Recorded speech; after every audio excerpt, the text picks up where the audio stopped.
running for his life, unable to stop and take a single breath. A lone Roman soldier could hear the footsteps of an angry mob approaching. Their taunts grew louder and louder with each step. Kill the Roman! Bring him down! He's mine! He thought about his home. The Italian landscape had such a familiar beauty about it. Not like this place. He should have never set sail to Egypt. He should have never made such an unforgivable mistake. The aggrieved crowd began encircling the lone Roman soldier. With nowhere to run, completely trapped, the soldier began pleading with the Egyptians, assuring them that his transgression was merely a mistake. To the multitudes gathered, it did not matter. He took something that was not his to take. His mistake offended one of the most powerful gods, and he broke a sacred law, punishable by death.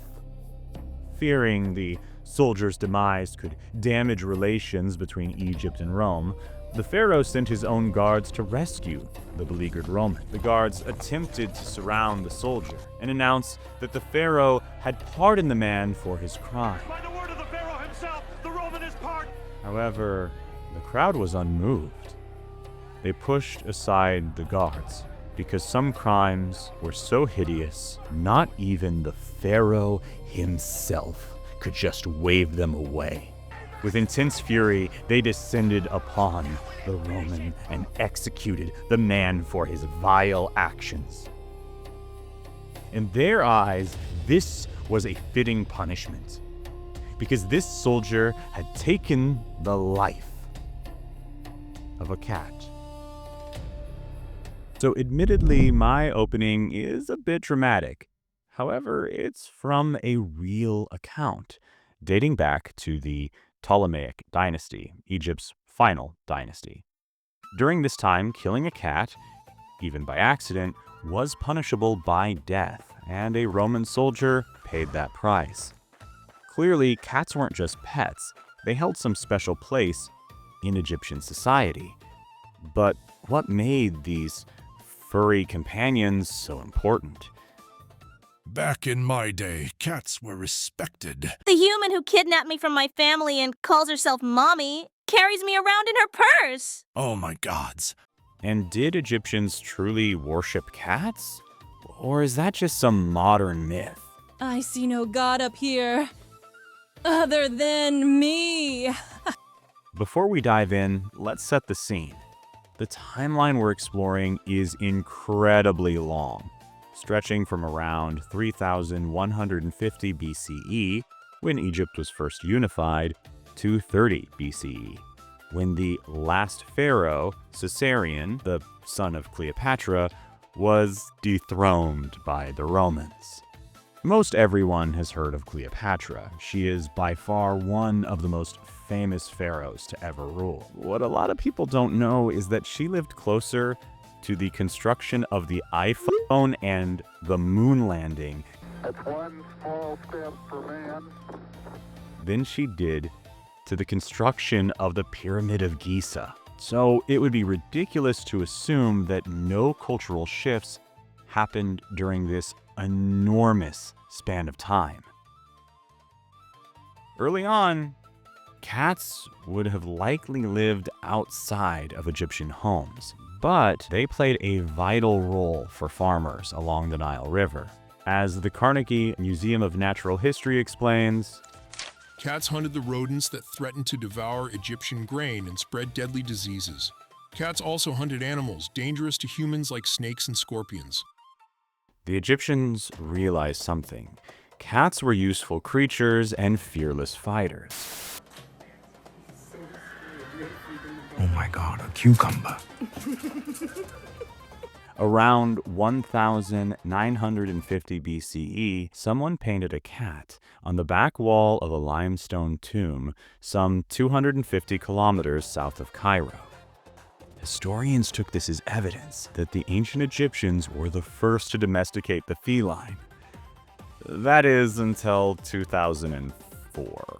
when researchers on the Mediterranean island of Cyprus discovered a 9,500-year-old cat buried alongside its human companion. So the painting does not prove that the Egyptians were the first to domesticate cats. However, it proves that Egyptian cats were let inside the house.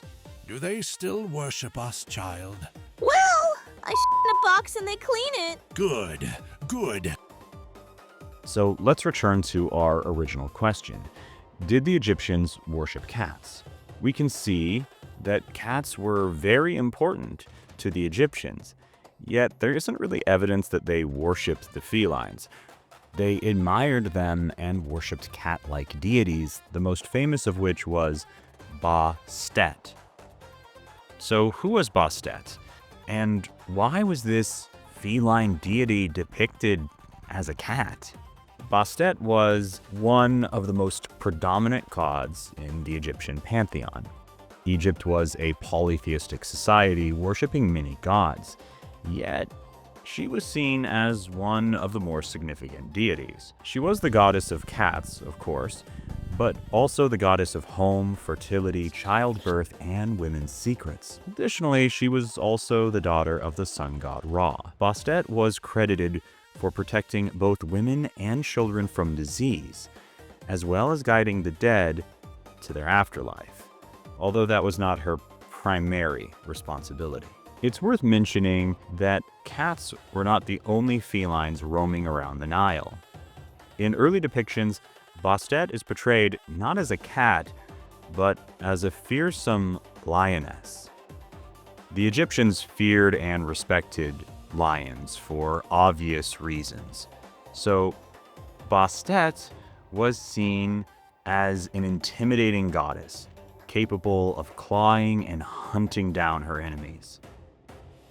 By the 2nd millennium BCE, just as cats were starting to move into the home, there was a shift. The belief in this goddess as a fearsome feline became replaced by a kind and motherly cat.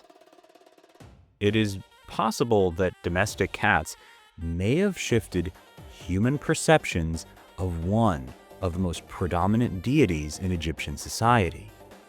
On November 10, 2018, the Egyptian Ministry of Tourism and Antiquities announced on social media that in Saqqara, 21 kilometers away from Cairo, that mummies had been discovered. But these mummies were of non-human origin. They had long tails, 4 legs, and even pointed ears. They were mummified cats. Mummification is a long and tedious process. The fact that cats were mummified further shows their importance to Egyptian society. Many mummified cats were dedicated to the cat goddess herself in her sanctuary of Bastet.